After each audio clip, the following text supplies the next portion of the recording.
Ito naman ang gagawin natin. Symbol ng motorcycle battery, lithium battery ang gagamitin natin. 32700.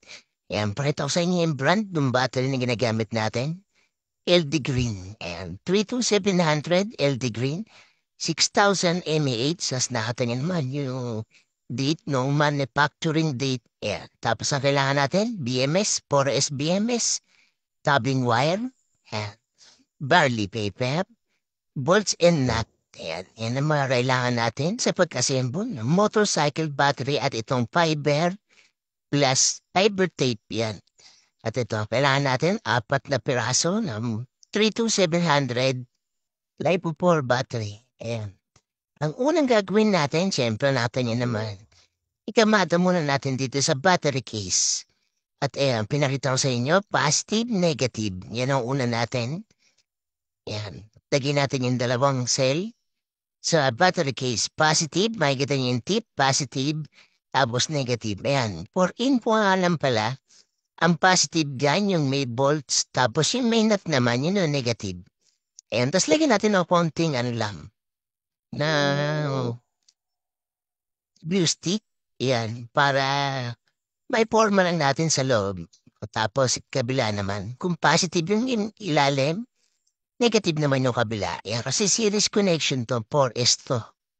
Kailangan natin kasi 4S para makabuo tayo ng 12 volts na battery para sa motorcycle battery. At yan, lagyan natin siyempre ulit glue stick para maikamado lang natin. At ayan. Pag nilagyan nyo ng glue stick, may pagtagalin nyo para lang naman dumikit siya. Yan, hindi naman ang purpose ng glue stick na to eh. Siya na yung magdidikit dun sa mga percel yan. Kailan natin lagyan ng glue stick para lang maiporma natin dun sa battery case kasi mahirap maglagay ng tabbing wire yan. Kung hindi tayo nakadikit dun sa may sa may 4S niya. And makikita niya naman. And pag tinanggal natin, yan, tagal natin sa battery case, may gidandaan natin. Ayan, natin yun, nakaporma na siya. At ayan na, natin niya, positive, negative. Series connection tayo dito guys. 4S, 4 series, 1 parallel lang to. Ngayon, 6 AH ang per cell kaya ang mangyayari dito 12 volts, 6.0 AH or 6,000 mAh yan. Ngayon yung ginamit nating battery case, 4L. Yan, kasi may nagpa-assemble sa atin ng 4L na battery. At yan, nilagyan natin ng fiberglass tape. Ayan, natin yan naman. Fiber tape. Ayan, para sa ikalilinaw ng lahat. Ayan, fiber tape. Yung sinasabi ko, lalagyan natin ng fiber tape para hindi magiwala yung mga batteries. Para nakapit. At yan, lagyan natin ng fiber tape. And series connection to. Yun na magagamitin natin. Ito, step by step. Kasi may nag-request sa atin na ano daw ba, pwedeng gumawa tayo na video tutorial para dito sa motorcycle battery. Yan, since maraming nag-request at sabi ko nga medyo busy, maraming tayong ginagawa, hindi natin masikaso. Ayan, gumawa tayo ng video tutorial para sa mga gustong mag-DIY ng motorcycle battery na lithium battery. At ito na, magko-connection na tayo. Ayan, maglalagay tayo ng bolts, tapos and nut. Yan, yung may nut, yan yung negative, tapos yung bolts, yun yung positive, para hindi kayo malito. Yan, ang uunahin natin, syempre, negative. Yung negative side niya, tapos dito na tayo magpupunta ulit sa positive, negative. Yan, papalitok sa inyo step by step para matutunan niya. Sa mga magtatanong ng tabbing wire, yan, yung tabbing wire 1P. 32700 tabbing wire 1P or 32650 tabbing wire 1P. Yan. Tapos sa battery naman LD Green. Yan, kung kailangan nyo na LD Green battery, yan, i-PM nyo lang ako. Dahil meron tayong yung tinda na LD Green battery. Yan ang ginagamit natin sa mga motorcycle battery natin na assemble yung LD Green yan. Kasi true rated yan. Tapos brand new battery, syempre. At ito, kinakabit natin ulit yung tabbing wire. Yung kinabit natin yung nuts and bolts yan. Tapos medyo yupiin nyo yung tabbing wire natin yan. Pagka kasi hindi niya yung UP na gano'n, na yan, hindi siya sakto. May allowance siya kasi yung tapping wire na 'to, dalawang klase yan, isa nung pang spot weld, isa nung para may battery case, yan, harapin niyo naman. So ayan, nag-series na tayo. O ta's yung dito sa kabila, ayan, yan naman yung lalagyan natin ng tapping wire para mabuo yung 4S natin na 4 series na 32700 battery. Sa 4 series kasi diyan tayo makakabuo ng 12 volts na battery para din sa motorcycle battery natin. And kabit ulit natin yung bolts and nut. Sa mga magtatanong yan, yung nickel na ginamit natin na 1P na 32650 yan sa online yung mabibili yan. Yung fiber tape, yung battery case, yung active balancer na gagamitin natin, bolts and nut, yan, puro sa online yan. Except dito sa LD Green battery, yan, kung kailangan nyo ng LD Green battery, brand new battery, true rated battery, yan, PM lang kayo sa akin. At meron tayong mga stock niyan. At ito na, nakabunan tayo ng series connection. Natin niya, yung nasa ilalim na positive at negative. Yan, kuha na natin ng volts para makita niya. Ito yung positive at negative. Yan natin niya, 12.9. Yan, ito, naka-nominal voltage pa to, hindi pa to naka-full charge. Yan, siyempre. Pag inassemble natin yan, si-charge pa natin yan para mag-full charge siya. Ito, magkabit tayo ng tapping wire ulit dito sa may positive side yan. Ulitin ko para malaman nyo kung ano yung positive at negative. Ang positive, yung merong volts, tapos yung negative, yun yung kabitan ng nuts. Yan, para maliwanag tayo at klaro sa mga ginagawa natin. Ngayon, kabitan ulit natin tong negative. Yan. Yung kinabit natin na tapping wire dito sa positive at negative, syempre natin kakabit yung supply natin, yung wire na gagamitin natin ng output papunta dun sa may connection no battery natin na para sa motorcycle battery. Yan. Make sure nyo lang na yung bolts and nut, pag nakabit nyo, yan, syempre medyo higpitan nyo, hindi naman pwede yung nag-loose. Yan, kasi magiging cause pa na loose connection. At ito natin yan naman, kinabit na natin yung nuts. At ngayon, ito, gagabit din natin. Maglalagay na tayo ng wire. Ito, sa mga magtatanong, yung wire na ginamit natin, silicone wire. Yan, yung silicone wire, mas maganda talaga ito sa mga DC. Yan, kasi hindi siya nasusunog. Yan, iinang natin siyempre yung silicone wire. And mas maganda kung gagamit kayo ng silicone wire. Yung may kulay siya, ilagay niya red and black para madali nating malaman kung ano yung positive, ano yung negative yan. Pwede rin naman kayong gumamit ng same color. Siyempre, nasa inyo na rin naman yan. Ang kailangan lang naman, tandaan kung negative, tsaka yung positive yan. Ako minsan gumagamit din ako ng same color na wire. Kasi ako naman yung nag-assemble, alam ko naman kung saan nakatop yung negative, alam ko rin kung saan nakatop yung positive yan. Ganyan lang naman yan. Sa mga paggawa naman ng mga ganito, yan, sa inyo pa rin na nakapokus kung ano yung gusto niyong gamitin, kung ano yung gusto niyong gawin. Ayan. At ito, tinap natin siyempre yung positive natin. Tapos yan, out nyo naman, binabaloktot natin yung nickel.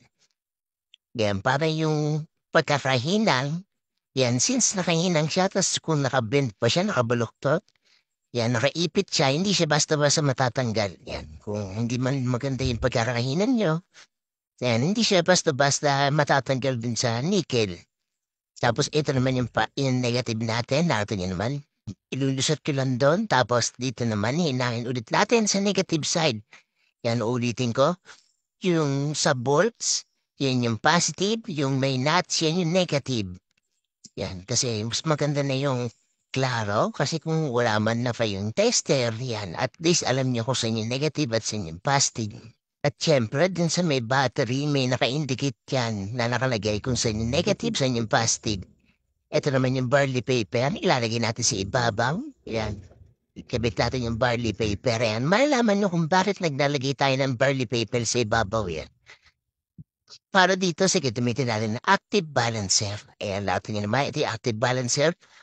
4S active balancer. Ayan, may naka-indicate din yan kung B negative, B1, B2, B3, and B positive. Ayan, kaya wala kayong kalito-lito sa active balancer nito. Yan, itong ginamit natin na active balancer, 1.2 ampere. Yan. Ang ginamit natin na active balancer, 1.2 ampere dahil kung gagamit tayo ng capacitor type, yan, medyo alam naman natin. Kung 4L, medyo maliit ang size niyan. Kaya hangga't maaari, ang gagamitin natin ng mga parts, yung maximize lang yung medyo maliit, minimal, yan, para magkasya siya dun sa may battery case. At ito na, magtatap na tayo ng active balancer. Yan, sa pagkakabit ng active balancer, ako kinakabit ko na kagad yung wire. Yan, gusto ko nakakabit na kagad yung wire dun sa active balancer para natatansya ko na yung wire niya kung gaano kahaba yung puputulin ko. Yan. Pero kung gusto niyo na safety, huwag niyo muna ikabit yung wire dun sa active balancer kasi once na mamali kayo ng tap dito sa may active balancer yan, sira agad yan. Since tayo naman kabisado natin kung paano yung way na magpagtatap ng active balancer, kinakabit na kagad natin yan on the spot. Yan, nakakabit na mismo yung active balancer, tsaka tayo magtatap. Ngayon, hindi naman kayo malilito. Makikita nyo naman, ito yun natin, yung kulay itim. Yan, sa lahat ng wire niya, yan lang naman yung color black. Siyempre, yan na kagad yung negative natin. Tapos yung kasunod niya na wire, siyempre, yan yung B1. Makikita nyo rin yan, naka-indicate din yan dun sa may active balancer.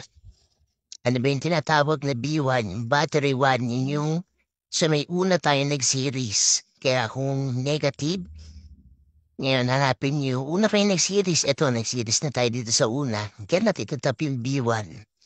Yung battery 1, tap natin yan, hinangin natin.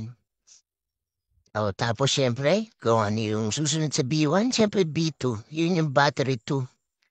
Na nag-series naman tayo sa may battery 2. Ito naman yung tinuturo ko. Ayan.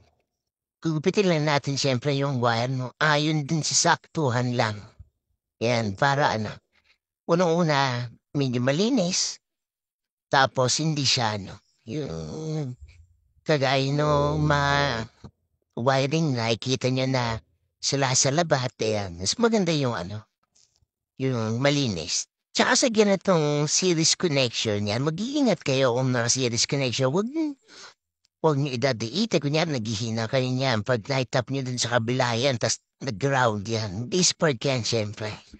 Kaya sa ganitong pagkakataon, dapat doble ingat at focus, syempre. Ito na, nasa B2 na tayo, nagtatanay na active balancer sa B2. At syempre, ano ba susunod natin sa B2? Syempre, ang B3. Ayan, ito na may yung B3. Ayan, makikita niya. Yung B1, B2, B3.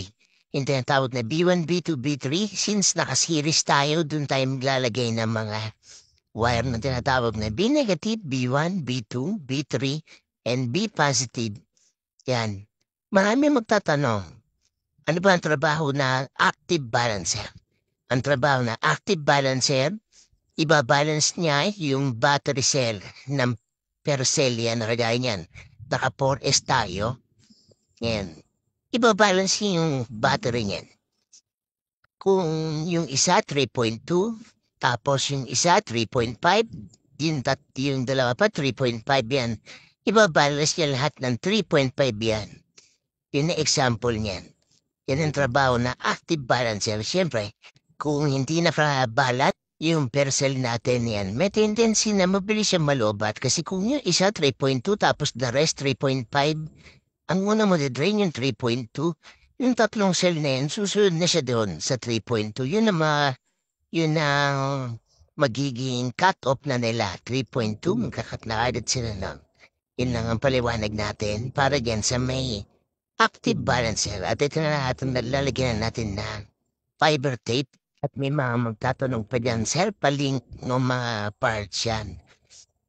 Ang gagawin nyo lang, isearch nyo lang dun sa online. And sa mga online, siyempre alam naman natin yung ano yan. Yung mga Shopee, Lazada yan, search nyo lang, makikita nyo na yan, fiber tape or is active balancer. Para sa 32700, 32650, yung wire na ginamit natin, silicone wire. Yan, yung barley paper, battery case, motorcycle battery case. Yan, lahat yan makikita niyan sa online. Except dito sa battery natin, siyempre LD Green battery. para makabil kayo ng LD Green battery, PM me lang ako para mapag-usapan natin kung ilan yung kailangan nyo. Ayan, may mga stock pa tayo ng LD Green battery. At syempre, wala naman tayong mga Shopee, Lazada. Ang gagawin natin yan through LBC. Yan, through LBC, pwedeng COD. Kahit ilang piraso yan, COD natin. At ito, lalagyan natin ng heat shrink. Yan, sa paglalagay nito, yan, optional na yan. Nasa inyo na yan kung lalagyan nyo o hindi. Kasi naka-fiber tape naman tayo. Ako kasi maglalagay ako nito ng heat shrink na to. Kasi gusto kong talagang yung nakasave yung battery. Yan. Kasi alam naman natin na motorcycle battery to, pwede siyang maalog-alog yan. Gusto ko yung nakapit talaga lahat ng connection, lahat ng wiring. Wala siyang loose connection para sigurado tayo na tatakbo ng maganda yung battery natin at tatagal ng matagal. Ayan, wala tayong magiging aberya. Ito lang, siyempre, gamit natin ng heat gun. Ayan, para maikabit natin na maayos, maipit natin maayos. Natin yung pagka meron tayong heat shrink na ganito. Yan, pit na pit yung battery natin. Talagang kung sakaling mag-loose kasi yung fiber tape natin, yan, dito sa may heat shrink natin, siya, pit na pit siya. Yan, sa gusto mong gabel yung ma-assemble ng battery natin ng lithium battery para sa motorcycle battery natin. Yan, available yung 4L, 5L natin na battery sa shop. Yan, pwede kayo mag-walk-in sa shop, pwede nyo i-testing actual yung assemble natin ng battery. Kaya para sigurado kayo na bago nyo bilhin, na-testing nyo muna. Yan, may ma-stock tayo doon. Parang nasa 3 pa yung 5L natin. Itong 4L natin, nag-assemble tayo. Parang nasa 3-piece na lang yung assemble natin ng 4L. Yan, ang location ko, Tangos, Baliwag, Bulacan. Kung ipipin nyo o save Tangos, Baliwag, Bulacan, pag nasa OSIB na kayo, tingin lang kayo sa tapat, makikita nyo na yung JM Repair Shop. At ito na natin yung okay na yung battery, tas ipipit na natin yung cover. At yan, hininang nga natin yung negative, positive, dito sa ibabaw ng battery case natin. Makikita nyo naman, meron negative at positive. At yan, okay na, nakapag-assemble na tayo ng 4L motorcycle battery, 6.0 age. At syempre, lalagyan natin ng sticker natin para sa repack battery natin. At hanggang dito lang guys, at bye-bye.